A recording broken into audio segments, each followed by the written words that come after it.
Vishnu Sivan YouTube channel பார்வையாளர்கள் அனைவருக்கும் வணக்கம். ஆன்மீகம் உண்மையான கடவுள் பக்திதான் ஒரு மனிதனை நல்வழிப்படுத்தும் என்பதை நம் நாட்டில் எத்தனையோ ஆன்றோர்களும் சான்றோர்களும் அறிவுறுத்தி கொண்டே வந்திருக்கிறார்கள். அதன்படி நடந்து ஞானியாகவும் ஆகியிருக்கிறார்கள்.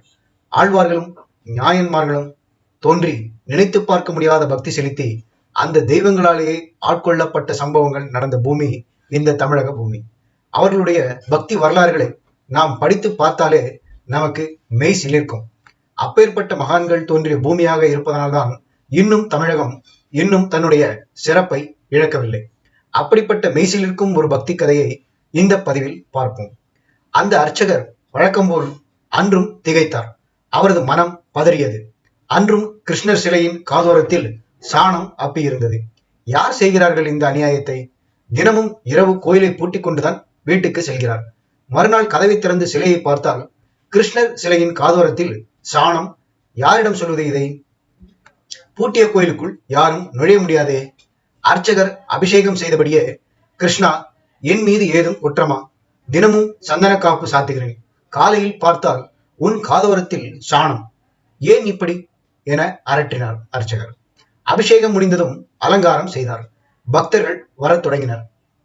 அதன்பின் அர்ச்சனை, ஆராதனை என வழக்கமான வேலை தொடர்ந்தது. இரவு கோயிலை பூட்டும் போதுதான் பார்த்தார். தினமும் வரும் ஒரு பாட்டி அன்றும் வந்திருந்தாள். கிருஷ்ணர் சிலையை பார்த்தவரே கண்ணீர் சிந்தினாள். அர்ச்சகர் பரிவுடன் கேட்டார், பாட்டி, இன்று என்ன வேண்டினாய்? எனக்கு என்ன வேண்ட இருக்கிறது? போக போற கட்டை. கிருஷ்ணன் சௌக்கியமாக இருந்தால் போதாதா? ஏராளமான பேர் அது வேண்டும் இது வேண்டும் எனக்கு வேண்டுகிறார்கள். தன் கையை உயர்த்தி ஆசி அளித்துக் கொண்டே இருக்கிறான். அவனது கை வலிக்காதா? இவர்கள் வேண்டுதலை கொஞ்சம் நிறுத்தினால் தானே அவனால் ஓய்வெடுக்க முடியும். ஏற்கனவே பாஞ்சாலிக்கு செயலை கொடுத்தான். அர்ஜுனனுக்கு தேர் ஓட்டினான். புல்லாங்குழலை கையில் பிடித்து வாய் வலிக்க ஊதுகிறான். இதையெல்லாம் மறந்து விட்டார்களே. என் பேச்சை கிருஷ்ணன் எங்கே கேட்கப் போகிறான்? அவன் பேச்சைத்தானே கீதை என உலகமே கொண்டாடுகிறது. நான் அவனிடம் எனக்கென்று எதுவும் கேட்க மாட்டேன். பாட்டியின் பேச்சை ஆச்சரியமுடன் கேட்டார் அர்ச்சகர். கிருஷ்ணரை எவ்வளவு உண்மையாக நம்புகிறாள் இந்த ஏழை பாட்டி. ஆனால் எத்தனை ஆழமான பக்தி! என் கிருஷ்ணன் காதில் சாணத்தை அப்புகிறவன் எப்படி பக்தி செய்வது என இந்த பாட்டியிடம் கற்க வேண்டும் என மனதில் எண்ணிக்கொண்டார் அர்ச்சகர். அர்ச்சகர் கோயில் கதவை பூட்டினார். பாட்டி தளர்ந்த நடையோடு வீட்டுக்கு புறப்பட்டார். அன்றிரவில் அர்ச்சகர் சாணத்தின் மர்மம் அறியாமல் சிந்தனை செய்தபடியே களைப்பால் தூங்கினார். கிருஷ்ணர் அவரது கனவில் தோன்றி, அர்ச்சகரே, பக்தியில் குற்றம் இல்லை. என் காதில் இருக்கும் சாணம் நீங்கள் சாத்தும் சந்தனத்தை விட புனிதமானது. அதன் மகிமையை அறிய இப்போது உங்கள் உடலை விட்டு விலகி சூட்சும சரீரம் அடையுங்கள். அப்படியே பாட்டியின் வீட்டிற்கு சென்று பாருங்கள். பிறகு மறுபடியும் இந்த உடலுக்கே வந்து விடலாம். அர்ச்சகரின் உடல் கட்டையாய் கிடக்க அவரது சூட்சும சரீரம் வெளியே சென்றது. பாட்டியின் வீட்டில் திறந்திருந்த ஜன்னலின் வழியாக நுழைந்த அர்ச்சகர் அங்கு நடப்பதை கவனித்தார். இரவில் தூங்கும் முன்பாக பாட்டி அடுப்பை சாணத்தால் மெழுகினாள். மெழுகிய பின்னரும் கொஞ்சம் சாணம் அவள் கையில் எஞ்சியிருந்தது. சர்வம் கிருஷ்ணார்ப்பணம் என சொல்லியபடி அதை ஜன்னல் வழியே வீசி எறிந்தாள். என்ன ஆச்சரியம்! அர்ச்சகரின் சூட்சும சரீரம் தொடர்ந்த போது அந்த சாணம் பூட்டிய கோயிலின் உள்ளே புகுந்து மூலவர் கிருஷ்ணரின் காதுகளில் போய் ஒட்டி கொண்டது. நன்கு தூங்கிய அவள் அதிகாலையில் கண் விழித்தாள். கிருஷ்ணா, நன்றாக தூங்கினாயா? நேற்று குளிர் அதிகமாக இருந்ததே, போர்வை போர்த்தி கொண்டுதானே தூங்கினாய் என சொல்லியபடியே தான் படுத்திருந்த பாயை சுருட்டினாள். முகத்தை கழுவிய போது தண்ணீர் ஜில் என்று இருக்கிறதே.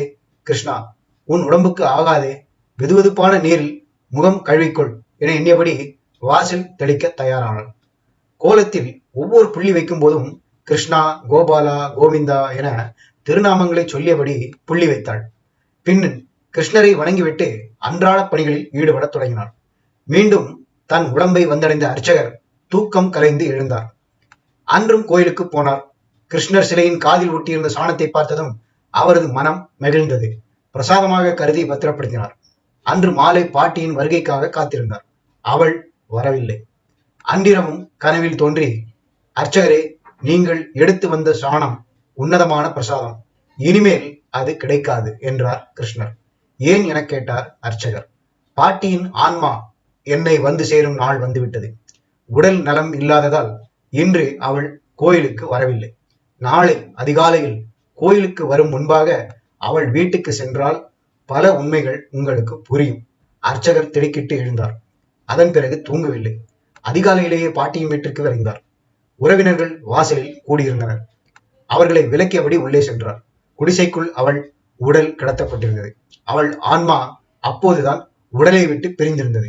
அந்த ஆன்மாவை அழைத்துச் செல்ல புஷ்பக விமானம் வருவது அர்ச்சகரின் கண்களுக்கு தெரிந்தது. பாட்டியின் ஆன்மா பேசியதை கேட்க முடிந்தது. இந்த புஷ்பக விமானம் ஏழை கிழவியான எனக்கு எதற்கு? கிருஷ்ணனை எப்போதும் பார்த்து கொண்டிருந்தால் போதும் எனக்கு என்றாள் பாட்டி. புஷ்பக விமானம் அங்கிருந்து மறைந்தது.